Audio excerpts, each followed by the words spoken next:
श्री गणेशाय नमः. कोणत्याही कार्याची सुरुवात करताना आपण म्हणतो श्री गणेशाय नमः.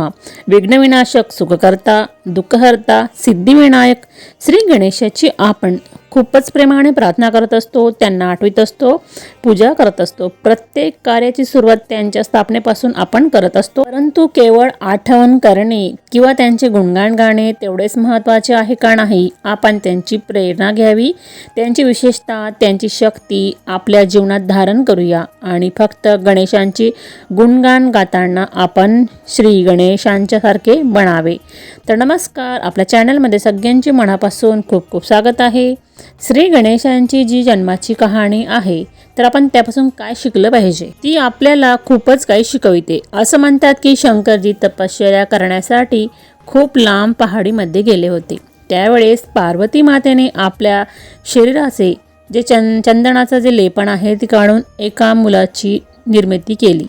एक दिवस पार्वती मातेने त्या मुलाला घराच्या बाहेर उभे केले व ती स्नान करण्यासाठी गेली. त्यावेळेस तिथे त्या मुलाला सांगितले की घरामध्ये कोणी येणार नाही याची काळजी घ्यावी. परंतु त्या दिवशी शंकर भगवान अचानक परत आले आणि त्या मुलाने कर्तव्याचे पालन केले व शंकर भगवानांना आत प्रवेश करू दिला नाही. म्हणून त्या मुलाने आपल्या वडिलांनाच ओळखले नाही. असं म्हटलं जाते की शंकर भगवान हे फार क्रोधित झाले. त्यांना खूप राग आला. त्यांनी त्या मुलाचे डोकेच उडविले. एवढ्यात पार्वती माता बाहेर आली आणि त्यांना माहिती झाले की शंकरजींनी त्या मुलाचे डोके उडविले. यावेळेस शंकरजी म्हणाले, अच्छा, या ठिकाणाहून जे कोणी जाईल पहिले मी त्यांचं डोकं या मुलाला देईल. आपण सर्वजण ही कहाणी खूपच आधीपासून ऐकत आलो आहोत, परंतु यावर आपण कधीही विचार केला आहे का नाही? तर हे आपल्याला काय शिकवत आहे?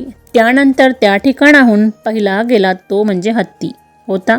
शंकर भगवानाने हत्तीच्या मणकं कापलं आणि त्या मुलाच्या डोक्यावर लावून दिलं आणि या मुलाचं नाव दिलं गणेश. ही कहाणी काय शिकवते आपल्याला? की मुलगा आपल्या वडिलांना नाही ओळखत आणि शंकर भगवान 10 वर्षाच्या तपश्चर्येनंतर आले होते. तर एवढा राग आला तर मुलाचे डोके उडविले. तर आपण सुद्धा 10 मिनिटं मेडिटेशन केलं तरी शीतल आणि शांत होत असतो आणि मोठ्या आवाजातही बोलू शकत नाही. तर भगवान 10 वर्षानंतर एका लहान मुलांवर रागवले. तर गोष्ट अगदी छोटी होती. तो कर्तव्याचे पालन करत होता. डोकं उडविले असं कोणीच म्हणत नाही की शंकर भगवानांनी त्या मुलाची हत्या केली तर त्याचे डोके उडविले. या दोन गोष्टींमध्येही खूपच फरक आहे. परमेश्वर जेव्हा पृथ्वीवर येतात तेव्हा आपण अहंकारवश परमेश्वराला ओळखू शकत नाही का? असं म्हटलं जातं की पार्वती मातेने त्यांच्या मातीपासून मुलाला निर्माण केले. की एवढी माती असू शकते का आपल्या अंगाला? की पार्वती मातेच्या शरीराला? की त्यापासून त्यांनी मुलाची निर्मिती केली? मातीपासून मूल निर्माण झाले म्हणजे शरीर मातीचे आहे. बॉडी कॉन्शियसमुळे आपण परमात्म्याला ओळखू शकत नाही. तर सर्वात आणि परमेश्वरा आपल्या डोक्याला म्हणजे अहंकाराला कापतात. तर शंकरजीने त्या मुलाचे डोके कापले तर तेच का परत लावले नाही? त्या प्राण्याचेच का लावले? ज्या वेळेस परमेश्वर आपल्या अहंकाराचे डोके ज्या वेळेस कापतात त्या ठिकाणी सोल कॉन्शियस म्हणजे बुद्धीने भरलेला, खूपच प्युरिटी आणि ड्युरिटीने भरलेला आपल्या शरीरावर लावला जातो. तर शंकरजीने ते डोके काढून ज्ञानाचे डोके लावले आणि नाव ठेवले गणेश. तर आपण गणेशांचे एक एक अंग जर बघितले तर ते आपल्याला एक सरळ जीवन जगण्याचा आणि गुणांना कसे आपल्या जीवनात आणायचे आहे ते शिकवितात. सर्वात आधी डोके, विशाल बुद्धी, नंतर डोळे छोटे, डोके एवढे मोठे, डोळे एवढे छोटे. ज्यावेळेस आपण दूरवर पाहतो तेव्हा आपले डोळे छोटे होतात. तर लांबच पाहून कर्म करतो. कर्म करणे म्हणजे जे करतो, जे बोलतो हे आपले कर्म आहे. परंतु कर्म करण्याच्या आधी त्या कर्माच्या परिणामाचा विचार करूनच कर्म करावे. आपण कोणते काम करतो, विचार करतो, बोलतो तर आपले हे कर्म आहे. परंतु आपण कामापेक्षाही त्याच्या आधी या कर्माचा परिणाम काय होणार आहे याचा विचार केला पाहिजे आणि विचार करूनच आपण बोललं पाहिजे. मग आपण कर्म करावे. त्यानंतरच तोंड छोटे, कमी बोलणे आणि कान मोठे, जास्त ऐकणे. परंतु कान फक्त मोठे नाही तर सुपासारखे आहे. तर सूप काय काम करत असतं? पाखरण्याचं चांगले दाणे ठेवते आणि खडे बाहेर टाकत असतं. म्हणून कान सुपासारखे पाहिजे, म्हणजे चांगल्या गोष्टी ग्रहण करणे आणि वाईट गोष्टी ज्या आहेत त्या ग्रहण करू नये. एका कानाने ऐकून दुसऱ्या कानाने सोडणे, परंतु यामध्ये बुद्धी येतेच ना. म्हणून आपण एकाचेच नाही, कोणतीच गोष्ट ऐकायची नाही, तर आपण आजूबाजूच्या लोकांचे, मीडियाचे आपण ऐकतच बसतो. आपण एकापासून असं काही ऐकतच बसतो, परंतु मेसेज येतात आपण ते वाचत बसतो, ऐकत बसतो, घेतच राहतो आणि ती क्वालिटी खराब असो किंवा चांगली असतो आपण ते ऐकत राहतो. म्हणून आपले कान जे आहे ते सुपासारखे असावे, चांगल्या गोष्टी घ्याव्या आणि वाईट गोष्टी पाखडून टाकाव्या. तर फक्त चांगल्या गोष्टी आपण घ्यायच्या आहे. त्यानंतर दातांचं बघूया. दात तुटलेला एकदंत. आपल्यामध्ये वेगवेगळ्या जाती, धर्म, लहान मोठे इगो आहेत, तेव्हा त्या ठिकाणी सोल कॉन्शियस आपण पाहिजे, तर म्हणून एकदंत पाहिजे. तर बाप्पांचं बघा, एक अखंड दात आहे, एक तुटलेला आहे, तर त्यांच्याप्रमाणे आपण हा गुण घ्यायचा आहे. कोणतीही जात धर्म न मध्ये आणता सर्वांनी एकत्र राहणे. पुढील सोंड आहे. सोंडाने झाड उपटणे, उचलणे, परंतु एका मुलालाही प्रेमाने ते उचलून घेत असते आणि त्याच सोंडाने झाड सुद्धा उपटत असते. त्या सोंडाने मुलाला उचलले, त्याच सोंडाने झाडाला उपटलं, विच मीन्स आत्मा जी वाईट बनणार, जी आत्मा सोल कॉन्शियस होणार, सॉफ्ट, खूपच प्रेमळ आणि खूप पॉवरफुल असणार. कधी कधी काय होतं, आपल्याला असं वाटते की आपण खूपच वीक होणार. पॉझिटिव्हिटी म्हणजे लोक आपल्यापेक्षाही पुढे जाणार, तर आपण खूपच साधे असणार तर लोक आपल्याला धोका देणार. That's not true. Perfect balance. Soft परंतु पॉवरफुल. लव अँड लॉ या दोन्हीही बॅलेन्स सोंड दाखवित असते. म्हणून आपण गणपती बाप्पांकडून हा गुण घेणंसुद्धा खूप महत्त्वाचे आहे. गणपती भगवान आहे, परंतु त्यांचे पोट मोठे आहे. बाकीचे देवी देवता कसे एकदम परफेक्ट आहेत, आणि परंतु श्री गणेशांचे पोट मोठे आहे.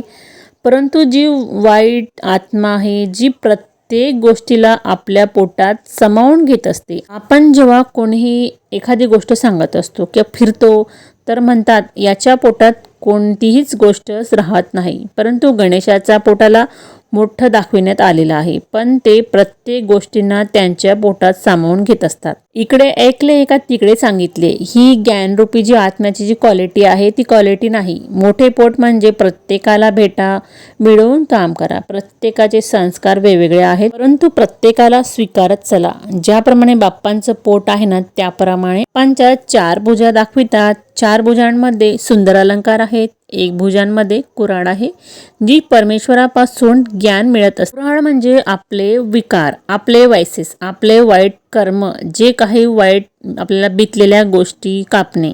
ते आता आपल्याला या ज्ञान जे काही भेटलेले आहे ना, ते पास्ट जे आहेत ना, ते कोणतेही आपल्याला आठवायचे नाही, ते कापायचे आहे. म्हणून आपल्याला कुऱ्हाडीचं पासून हा गुण घेतला पाहिजे. दुसऱ्या हातामध्ये दोरा दाखवितात. तर ज्ञान वापरले, मेडिटेशन केले, परंतु धारणा जेव्हा होईल, जेव्हा डिसिप्लिन राहणे, डिसिप्लिन म्हणजे संयम, नियम, याशिवाय डिसिप्लिन येणार नाही.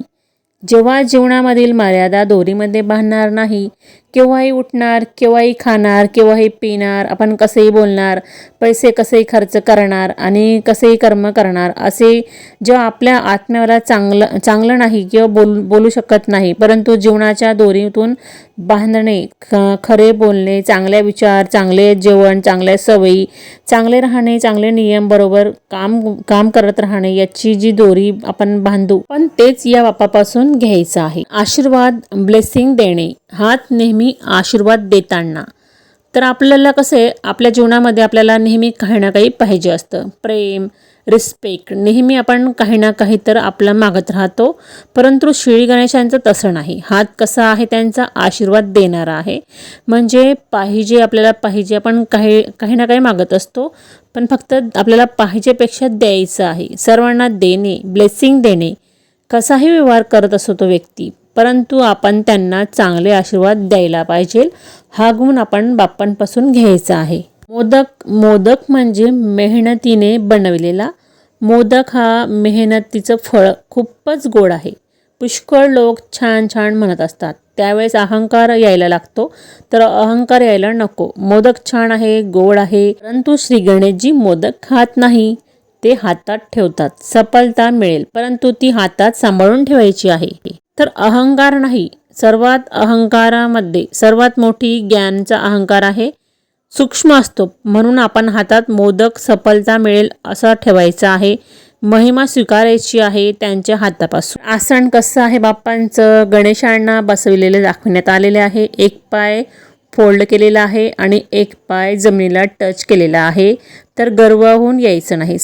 आपल्याला सर्व काही करायचं आहे. सर्वांसोबत मिळून करायचं आहे आणि मिळून मिसळून राहायचं आहे. आपल्याला वेगळं राहायचं नाही. कोणाची आपल्याला प्रभाव पडू देऊ नका आणि आपले जे गुण आहेत ना त्याच्यापासून आपल्याला गर्व येऊ नये असं म्हणून आपला एक पाय जमिनीवर आणि एक पाय वर असं ठेवणं बाप्पांपासून शिकायचं आहे. बाप्पांचं वाहन उंदीर आहे. उंदीर काही ना काही कुरतडत असतो. हे आपले कर्म आहे, इंद्रियांचे कर्म आहेत. आपण काही ना काही करतच राहतो. वाहन बिडामध्ये घुसतो. जीवनातही काही गोष्टी येतात, जेव्हा येतात कळतच नाही. त्याप्रमाणे नाही पाहिजे तरीही पितो खातो, नाही पाहिजे तरीही आपण त्याचप्रमाणे उंदराप्रमाणे संयम, इंद्रियावरील संयम संपून गेलेला आहे. तर उंदीर एक तरी कर्म इंद्रियाच्या वशगुणाचं प्रतीक आहे. ज्याप्रमाणे उंदीर लहान जागेतून घरात येतात, आपण विचार करतो हा कुठून आला आहे. तसंच वायसेस ज्या आहेत त्या कमजोरी आहेत, ज्या आपल्या माहीतच पडत नाही आपल्याला त्या कुठून आल्या. तर आवडतात, परंतु हे दुःख नंतर आपल्याला होत असतं याच्याने. जेव्हा आपण विशाल बुद्धी, दूरदृष्टी, मोठे कान, फक्त चांगलं ऐकणारा, कमी बोलणारा आणि पॉवरफुल राहून गोष्टींना आपल्या आतमध्ये सामावून घेणारा, बुद्धीच्या मर्यादावर चालणारा, विकारांना कोराडीने कापणारा, ब्लेसिंग आशीर्वाद सर्वांना देणारा, पण इगोमध्ये केव्हाच येणार नाही.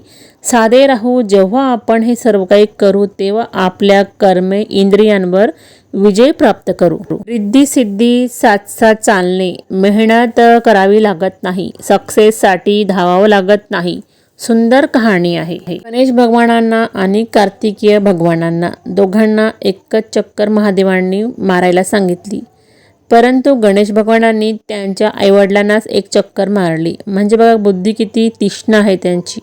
म्हणजे आपल्याला रिद्धी सिद्धी मिळवायची असेल तर अशा प्रकारचं आपण टॅलेंट वापरलं पाहिजे. आपल्याला वेळ नाही, परंतु ज्यांचं कनेक्शन आहे, प्रत्येक जे थॉट आहेत चांगल्या स्पष्ट प्युअर आहेत, त्यांची जी जीवन परफेक्ट आहे, तर त्यांनी गणपती बाप्पा आपल्या जीवनामध्ये जीवनाचं जे सांगितलेलं आहे आणि फक्त श्री गणेशांची पूजा करून आपण ह्या गोष्टी घ्यायच्या नाही, तर आपल्याला श्री गणेशांसारखंच त्यांचे गुण घ्यायचे आपल्याला. तर आता मी व्हिडिओमध्ये ज्या बाप्पांचे आपण गुण, मी तुम्हाला प्रत्येक गुण सांगितलेला आहे. आपण त्यांच्यापासून आपण ह्या विशेषता आपल्याला घ्यायच्या आहे, धारण करायचे आहे. तर अहंकार न बाळगता आपल्याला बाप्पांकडून त्यांचे अशा प्रकारे गुण घ्यायचे आहे.